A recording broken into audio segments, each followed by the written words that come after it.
Alright, class, no? Uulitin ko, repeat that in the introduction part, no, of your study or of your research, you have to discuss 4 relevant ideas, no? 4 relevant ideas meaning makikita itong 4 na topic or na ideas na to in your introduction. Okay, sa introduction pa lang. So, number 1, you have to cite or you have to elaborate the topic or the subject matter, no? So what are you going to do with the topic or the subject matter, no? So you have just to define and elaborate, no, using methods of paragraph development like classification and giving of examples, no? Nirepeat ko lang, kailangan ay naka ano? Yes, it should be in paragraph form, no? Na dinedefine nyo what is the subject of your research or what is your topic. Halimbawa nga, no, is the involvement of or the parental involvement, ano, in your academic journey or in your studies, 'di ba? So aalamin nyo, no, ano-ano ang klase, no, na ibinibigay na parental involvement ng ating mga magulang, no, sa kanilang mga mag-aaral o sa kanilang mga anak na nag-aaral dito sa Senior High School Department of Silangang Maligboy National High School, no? So that is just an example class, okay? So you have to define and elaborate, no, using the paragraph development. Okay? So that's the first idea that you're going to consider in writing the introduction. Okay? The second one is the importance, no? Pag sinabi nating importance, you are going to cite, no? You are going to mention the role that the topic plays in your life, no? Kumbaga, gaano ka-importante itong topic na to para sa iyo na gagawan mo ng research, no? Kasi nga sabi natin, the topic or your title should be interesting, no? At dapat may kinalaman sa inyo because you are going to solve a certain problem, 'di ba? So, you have to cite the role, no, that the topic plays in your life and the benefits that you are going to derive, no, in writing that particular research. Okay? So,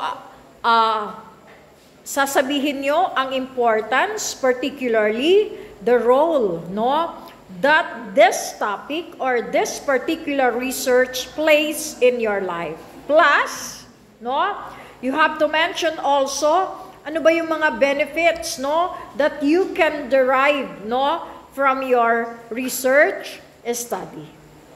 Okay? Did you get me, class? Yes. So next na number 3, reasons, no? Reasons. Ano yung reasons? It is simply the reasons for choosing the topic, emphasize to what motivated you to choose the topic. No? Ano yung nagbigay sa inyo ng motivation? Ano yung nagbigay sa inyo ng interest, 'di ba? Para piliin nyo ang topic na ito. Okay? So, choose, you are going to emphasize. Ano yung nagbigay sa inyo ng motivation? No? So, yun yung mga reasons. You can cite 1, 2, 3, 4 reasons, no? Or 1 or 2, that will be okay, no? Anyway, you have qualitative research. Okay? Next, purpose of the study. That's the 4th idea that you're going to include in your introduction, no? So the purpose of the study, discusses the objectives of your study. Siyempre, yung purpose natin is your objective or your aim. 'Di ba? Ano yung purpose mo? Bakit mo ito gagawin? No? Ano yung dahilan, 'di ba? Bakit ito ang napili mong title? Okay? So, that is, no, or those are the different ideas that you are going to include in your study. Okay? I have given you the example of the introduction, no? Pwedeng sundan nyo yon. And it can be 1 or 2 pages, no? The introduction can be 1 or 2 pages. Pero dahil kayo naman ay basic pa lang, 1 page will do, no? Isang page na lang ang gawin ninyo. Okay? Next is the background of the study, no? Background of the study, kasama din yan ang introduction, no? The only thing is that the background of the study consists of statements on what led the investigator to launch the topic or the study, no? Ano yung nagbigay sa inyo ng curiosity, 'di ba? Ano yung nagbigay sa inyo ng reasons, 'di ba? Ng reasons or ng dahilan, 'di ba? Para mag-investigate, no? What led the investigator to launch the study, no? Another thing, another content, no, of your background is that you may generate, no, some empirical observations, or you have seen, no, some empirical observations, or you have done empirical observations, no?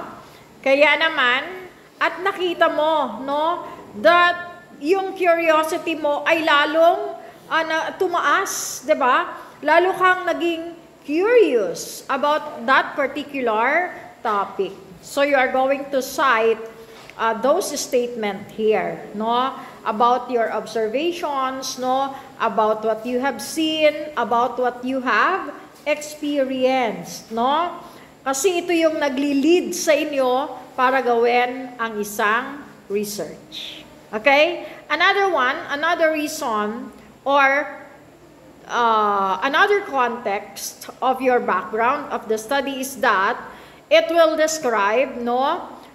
It describe as clearly as possible the problem intended to be addressed. No? What is the research gap that you're going to address? No? What is the problem that you're going to solve? May problema ba talaga? Kailangan ba talagang i-research, no? At higit sa lahat, researchable ba siya, no? So yun yung nagli-lead ng inyong curiosity, no?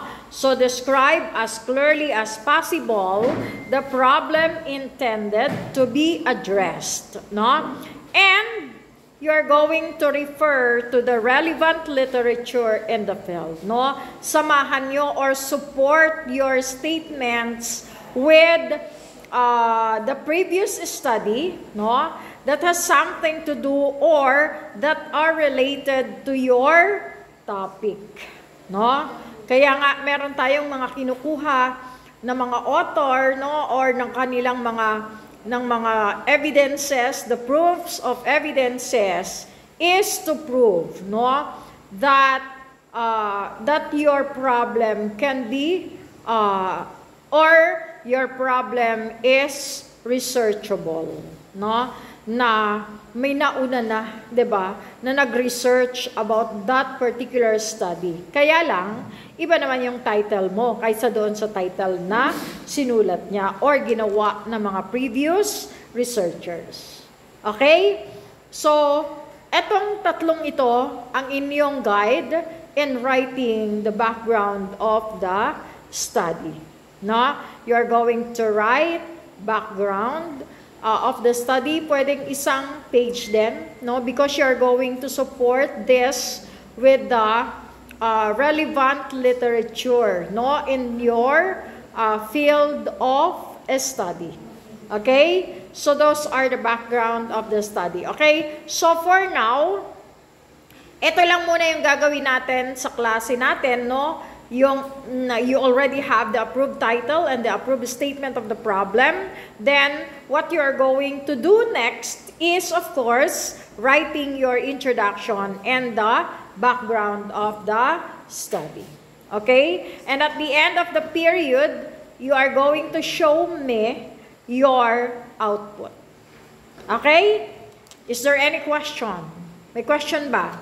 Wala. Okay. So you can write now the introduction. Okay?